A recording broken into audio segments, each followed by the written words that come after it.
Welcome to The Explainer. Today, we are diving deep into one of the most unbelievable financial stories in recent memory, the absolutely spectacular collapse of Wirecard, a German tech darling that turned out to be built on a massive billion-euro lie. All right, let's just jump right in with the number at the absolute heart of this whole thing, 1.9 billion euros. That's how much cash Wirecard's auditors just couldn't find back in 2020. It wasn't misplaced in a filing cabinet somewhere. It just wasn't there. It had apparently never been there. And that, right there, is the huge question, isn't it? How does a major tech company, a celebrated member of Germany's most prestigious stock index, a company valued at over 24 billion euros, just lose an amount of money bigger than the entire economy of some countries? To figure that out, we have to go back and see how this company became such a giant in the first place. So let's look at how Wirecard became this supposed powerhouse. The story starts out pretty small and, well, let's just say its beginnings were a little on the controversial side. Just look at how fast this thing grew. It was founded in '99, but it really blasted off when Markus Braun took over as CEO. He went after a market that was, let's say, very profitable, but not exactly something you'd brag about: processing payments for gambling and porn sites. That money fueled its growth, and by 2018, it did the unthinkable. It kicked a historic institution, Commerzbank, out of Germany's elite DAX 30 index. And this is what that looked like. At its absolute peak, Wirecard was worth 24 billion euros. Now, to put that into perspective for you, this young tech company was valued higher than Deutsche Bank, probably Germany's most famous and historic financial institution. It was the poster child for German innovation, the tech giant everyone had been waiting for. But you know how it goes. When something looks too good to be true, it usually is. As the company's star was rising, so were the questions. Whispers of accounting problems had been following Wirecard for years, but it was a few incredibly persistent journalists who just would not let it go. You have to understand, this wasn't an overnight thing. The Financial Times was on this case way back in 2015. They started publishing reports that seriously questioned Wirecard's numbers. They saw gaps, weird inconsistencies, and a business that just seemed to be making way too much money way too easily. Okay, to really get the fraud, you have to get this one key idea: third-party acquirers, or TPAs. Wirecard said it used these outside partners to handle payments in places where it didn't have a license. But really, they were also used to deal with shady, high-risk clients that Wirecard didn't want its main brand associated with.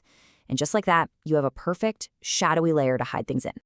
And get this, a whistleblower from inside the company revealed something crucial. These murky partners weren't just a small side gig. They supposedly handled half of all of Wirecard's business around the world. Half! A gigantic chunk of the company's entire operation was being run through this network of poorly checked outside companies. Then came Pav Gill, a lawyer inside Wirecard's Singapore office, who laid out exactly how the scam worked. They were faking profits in Asia. They used a trick called round-tripping. It's basically like taking money out of your left pocket, giving it to a friend who then puts it in your right pocket and calls it new income. And the biggest piece of the puzzle, they were counting cash held by those outside partners as their own. That's where the missing 1.9 billion euros was supposed to be. So, with reporters and whistleblowers laying out the evidence, you'd think Wirecard would be in serious trouble, right? Wrong. Instead, the company, and you're not going to believe this, German regulators, went on the attack. This is where the story gets truly insane. The Financial Times publishes its evidence, and what does Germany's financial regulator, BaFin, do? It doesn't investigate Wirecard. Nope. It files criminal complaints against the journalists. It even banned investors from betting against Wirecard's stock to protect it. It looked like the German establishment was so desperate for a tech champion that it chose to shield the company and go after the people telling the truth. And Wirecard itself? The lengths it went to were just extraordinary. We're talking about hiring a former Libyan spy chief to run ops against critics. They were linked to hacking for hire schemes. They sued the FT. This wasn't corporate damage control. It was a full-blown intelligence operation to silence anyone who got in their way. Eventually, even the man in charge had to state the obvious. Felix Huffeld, the head of the regulator BaFin, called his own agency's work on the scandal a complete disaster. Yeah, you could say that. It was a failure that cost people billions and torched Germany's financial reputation. But look, No amount of spying or regulatory protection can hide a 1.9 billion euro hole in your books forever. The whole thing was a house of cards, and a strong gust of wind was coming. The first real crack appeared when a special audit couldn't verify most of the company's profits. But the final blow, the one that brought the whole building down, came in June 2020. The company's own auditor, EY, who, by the way, had been signing off on these fake numbers for years, finally threw up its hands and admitted it. They couldn't find the 1.9 billion euros. And this is the moment it all became real. Police raiding the headquarters in Munich. The illusion of a tech champion vanished, replaced by the grim reality of a crime scene. A few days later, it was officially over. On June 25th, Wirecard filed for insolvency, finally admitting it was drowning in debt. And CEO Markus Braun, the guy who had just insisted his company was the victim of a massive conspiracy, was arrested. But the story doesn't just end there with the collapse. The fallout from this, the aftermath, is still sending shockwaves through Germany and the entire financial world.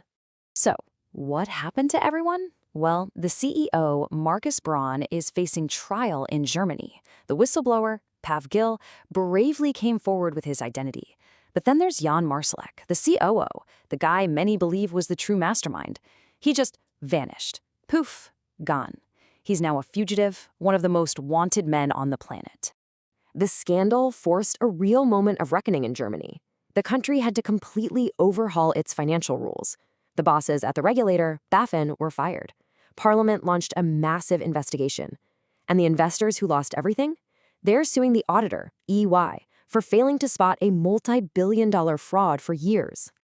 At the end of the day, Wirecard was so much more than just a corporate crime. It was a story about regulatory failure, about how national pride can blind people, and about a corporate culture that would literally do anything to attack the truth. It's a powerful, stark warning about the dangers of hype, and it leaves us with one really big, lingering question. Could it happen again?